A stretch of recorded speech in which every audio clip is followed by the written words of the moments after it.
An arrow is a fin-stabilized projectile that is shot with a bow, and usually consists of a long straight shaft with a weighty and usually pointed arrowhead attached to the front end, with fletchings and a nock at the rear end.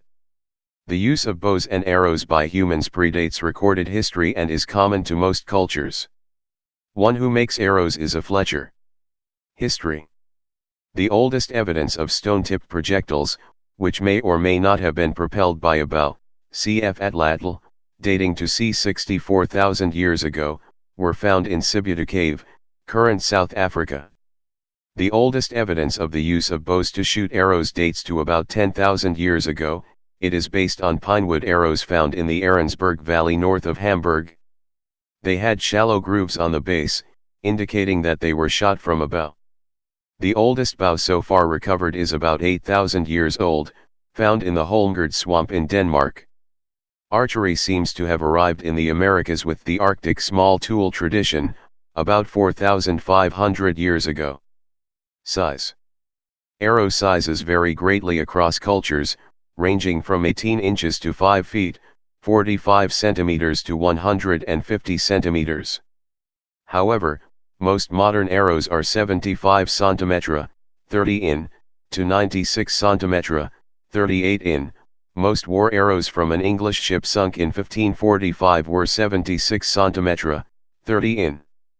Very short arrows have been used, shot through a guide attached either to the bow, an overdraw, or to the archer's wrist, the Turkish siper.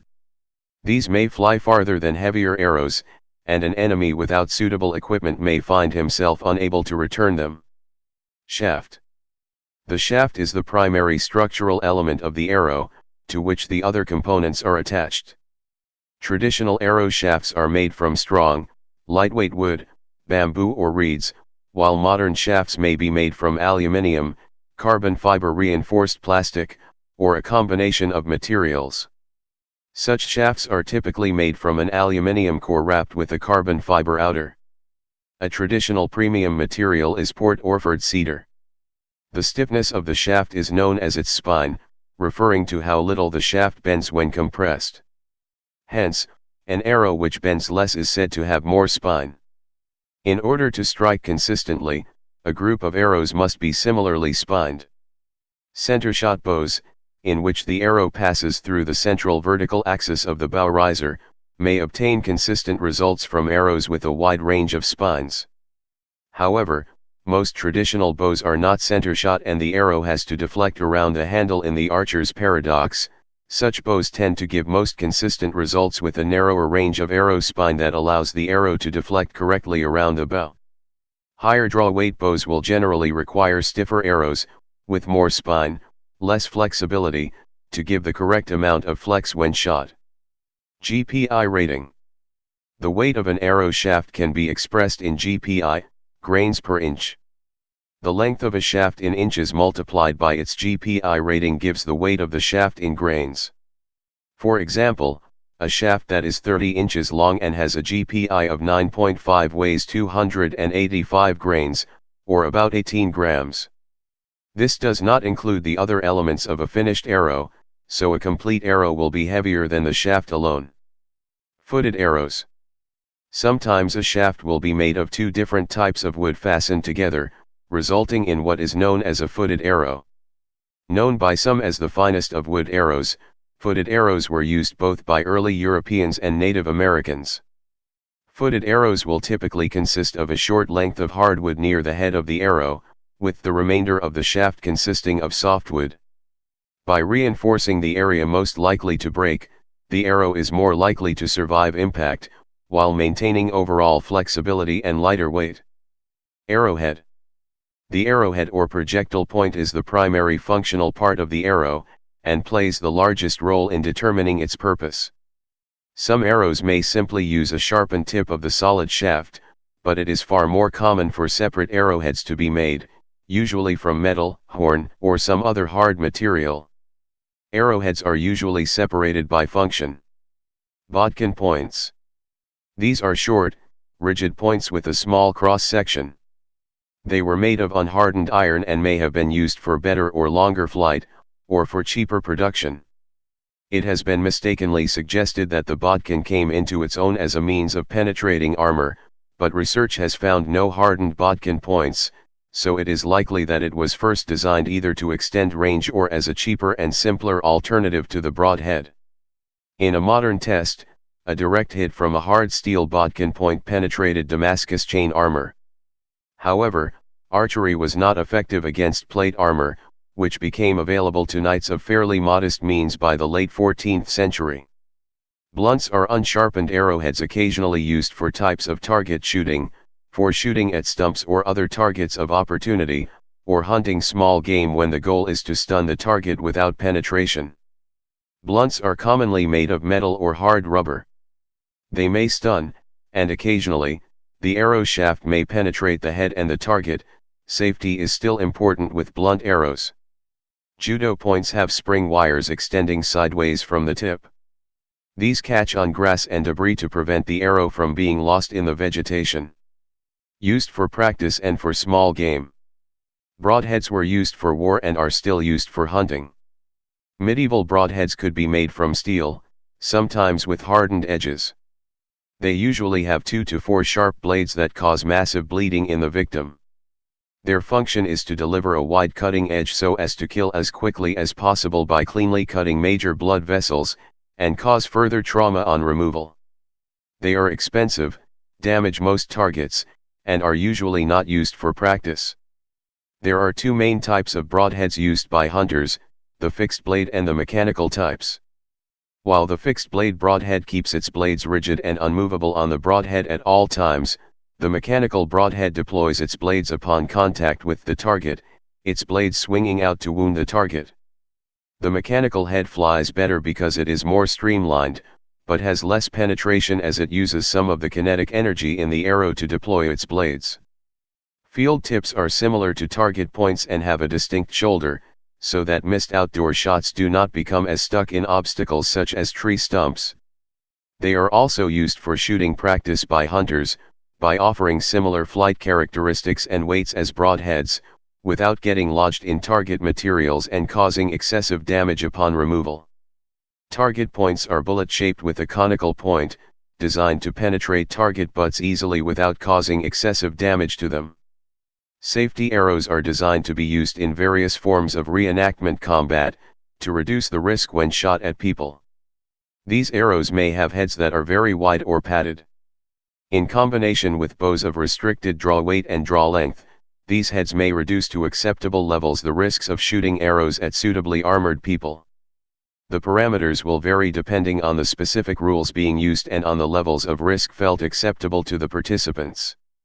For instance, SCA combat rules require a padded head at least 1/14 in diameter, with bows not exceeding 28 inches, 710 millimeters, and 50 pounds, 23 kilograms, of draw for use against well-armored individuals. Arrowheads may be attached to the shaft with a cap, a socketed tang, or inserted into a split in the shaft and held by a process called hafting. Points attached with caps are simply slid snugly over the end of the shaft, or may be held on with hot glue. Split shaft construction involves splitting the arrow shaft lengthwise, inserting the arrowhead, and securing it using a ferrule, sinew, or wire. Fletchings. Fletchings are found at the back of the arrow and act as airfoils to provide a small amount of force used to stabilize the flight of the arrow. They are designed to keep the arrow pointed in the direction of travel by strongly damping down any tendency to pitch or yaw. Some cultures, for example most in New Guinea, did not use fletching on their arrows. Also, arrows without fletching, called bare shaft, are used for training purposes, because they make certain errors by the archer more visible. Fletchings are traditionally made from feathers, often from a goose or turkey, bound to the arrow's shaft, but are now often made of plastic, known as vanes. Historically, some arrows used for the proofing of armor used copper vanes. Flight archers may use razor blades for fletching, in order to reduce air resistance. With conventional 3-feather fletching, one feather, called the cock feather, is at a right angle to the nock, and is normally nocked so that it will not contact the bow when the arrow is shot. Four-feather fletching is usually symmetrical and there is no preferred orientation for the knock. This makes knocking the arrow slightly easier. Natural feathers are usually prepared by splitting and sanding the quill before gluing. Further, the feather may be trimmed to shape, die-cut or burned by a hot electrically heated wire. It's crucial that all the feathers of an arrow have the same drag, so manual trimming is rarely used by modern fletchers.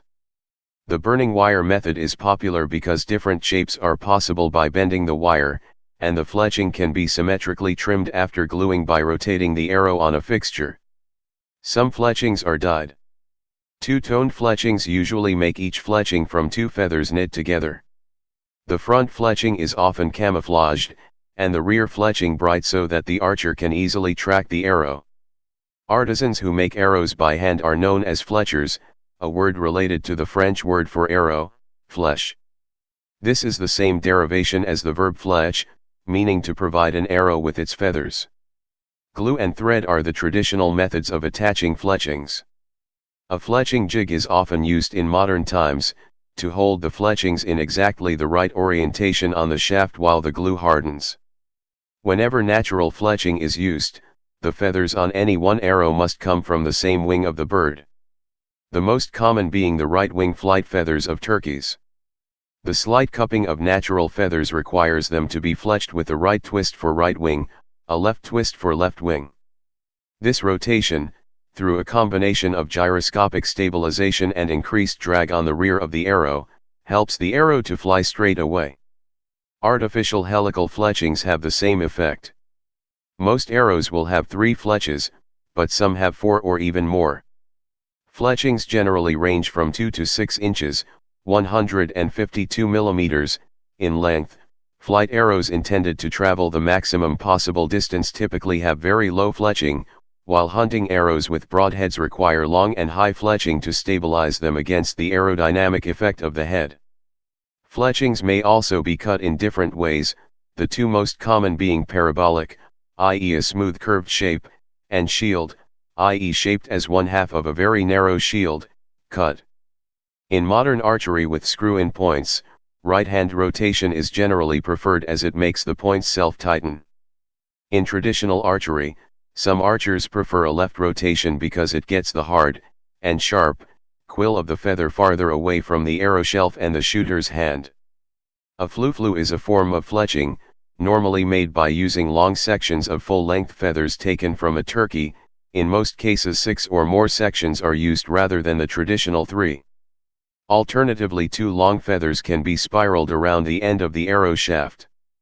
The extra fletching generates more drag and slows the arrow down rapidly after a short distance, about 30 m or so. Flu-flu arrows are often used for hunting birds, or for children's archery, and can also be used to play flu-flu golf. Nocks. In English it is common to say nock an arrow when one readies a shot. A nock is a notch in the rearmost end of an arrow.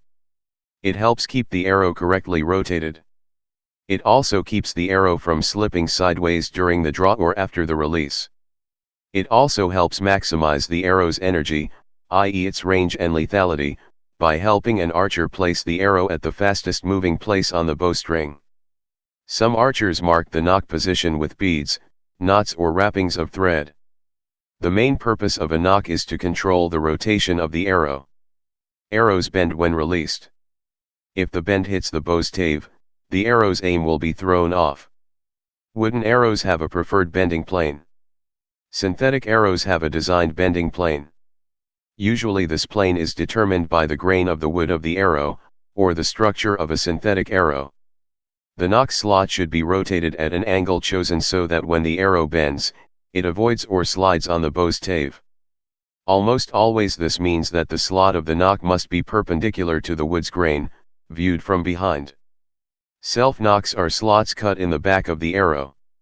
These are simple, but can break at the base of the slot. Self-nocks are often reinforced with glued servings of fiber near the base of the slot. The sturdiest nocks are separate pieces made from wood, plastic, or horn that are then attached to the end of the arrow. Modern nocks, and traditional Turkish nocks, are often constructed so as to curve around the string or even pinch it slightly, so that the arrow is unlikely to slip off. Ancient Arab archery sometimes used knockless arrows. In shooting at enemies, Arabs saw them pick up Arab arrows and shoot them back. So Arabs developed bowstrings with a small ring tied where the knock would normally be placed. The rear end of the arrow would be sharpened to a point, rather than slit for a knock.